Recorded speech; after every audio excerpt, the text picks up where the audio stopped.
بسم اللہ الرحمن الرحیم۔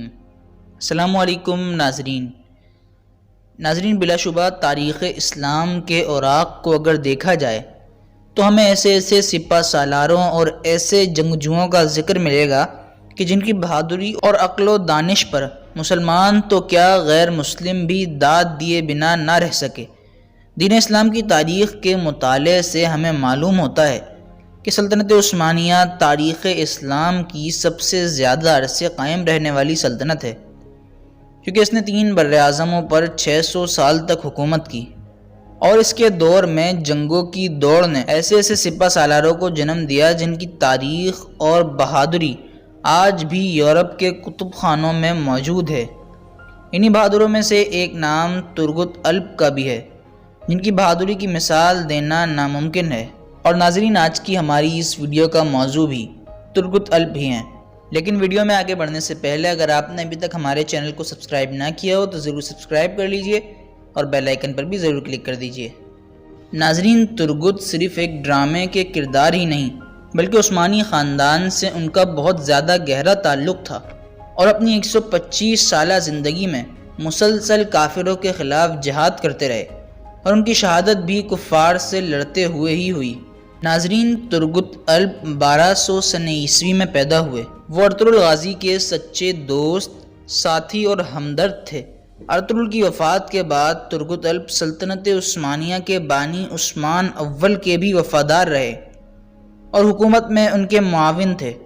انہوں نے 125 برس کی لمبی عمر پائی اور آخری وقت تک میدان جنگ میں سرگرم رہے۔ بچپن میں منگولوں نے ان کے والدین کو شہید کر دیا تھا۔ ان کا ہتھیار ان کا مشہور کلہاڑا تھا، اور وہ واحد جنگجو ہیں جنہوں نے تیغ و سنا کے بجائے کلہاڑے کو اپنا ہتھیار بنایا۔ ناظرین، یہ سلطنت عثمانیہ کے مشہور جنگجو تھے۔ جب 13ویں صدی عیسوی میں سلطنت عباسیہ کا خاتمہ ہوا تب امت مسلمہ ایک نازک دور سے گزر رہی تھی۔ منگولوں اور صلیبیوں کے سامنے مسلمان بہت زیادہ کمزور پڑ چکے تھے۔ عین اسی وقت دنیا کے نقشے پر ایک نئی سلطنت ابھرنے لگی جسے دنیا آج بھی سلطنت عثمانیہ کے نام سے جانتی ہے۔ لیکن اس سے پہلے مسلمان منگول فوج کے ظلم و جبر کے نشانے پر تھے۔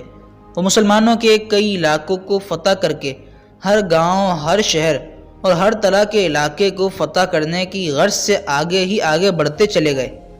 ایسے میں ان کا سامنا ایک ترک قبیلے سے ہوا جو کہ اپنی بہادری اور جنگی مہارت کی وجہ سے بہت زیادہ جانا جاتا تھا۔ جہاں سلیمان شاہ اور ان کے بیٹے ارطغرل غازی کی بہادری اور دانش مندی کے چرچے مشہور تھے، وہیں اسی قبیلے سے تعلق رکھنے والے ایک نوجوان جانباز ترگت الب نے بھی تاریخ میں اپنی ایک الگ پہچان بنائی۔ ناظرین گرامی، ترگت الب کی شہرت کی ایک بڑی وجہ ان کا کلہاڑا تھا، جس سے وہ ہزاروں لاکھوں دشمنوں کو موت کے گھاٹ اتار چکے تھے۔ یہی وجہ تھی کہ ان کا کلہاڑا اس وقت دنیا کا مشہور ترین ہتھیار بن چکا تھا۔ ترگت کا ہتھیار، ان کا کلہاڑا، آج ترکی کے ایک عجائب گھر کی زینت ہے۔ یہ کلہاڑا 92 سینٹی میٹر طویل اور کافی وزنی ہے۔ اسٹیل سے بنایا گیا یہ کلہاڑا 2 دھاری تھا۔ مشرق و مغرب میں ان کا کلہاڑا اب تک کا سب سے مضبوط کلہاڑا مانا جاتا ہے۔ ارطغرل غازی کی موت کے بعد ترگت نے ان کے بیٹے اور سلطنت عثمانیہ کے بانی عثمان غازی کی حمایت بھی جاری رکھی۔ وہ پہلی فتح سے لے کر آخری فتح تک عثمان کے ساتھ تھے۔ 1299 سن عیسوی میں ترکی کے شمال مغرب میں شہر ایناگول کو فتح کرنے ترگت الب کو بھیجا گیا، جہاں انہوں نے کئی سالوں تک امن اور خوشحالی کے ساتھ حکومت جاری رکھی۔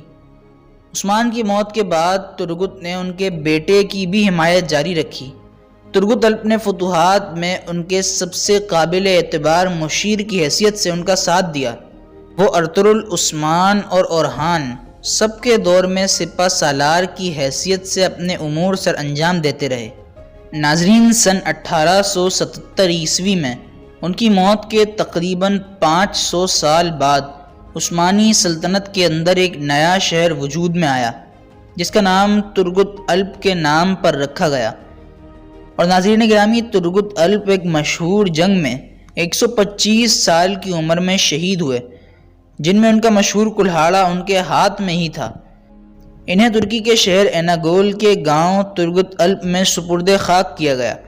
ارطغرل غازی کے ایک قریبی ساتھی ہونے کی وجہ سے ان کے مقبرے کے باہر بھی ترگت کی ایک اعزازی قبر موجود ہے، لیکن وہ ان کی حقیقی قبر نہیں۔ تو ناظرین، اسی کے ساتھ ہماری اس ویڈیو کا اختتام ہوتا ہے۔ اگر پسند آئی ہو تو لائک کر دیجئے اور چینل کو ضرور سبسکرائب کر لیجئے گا۔ میں ہوں سید ہلال اور میں ملوں گا آپ سے ایسی ایک انٹرسٹنگ ویڈیو کے ساتھ۔ جب تک کے لیے اجازت دیجیے، اللہ حافظ۔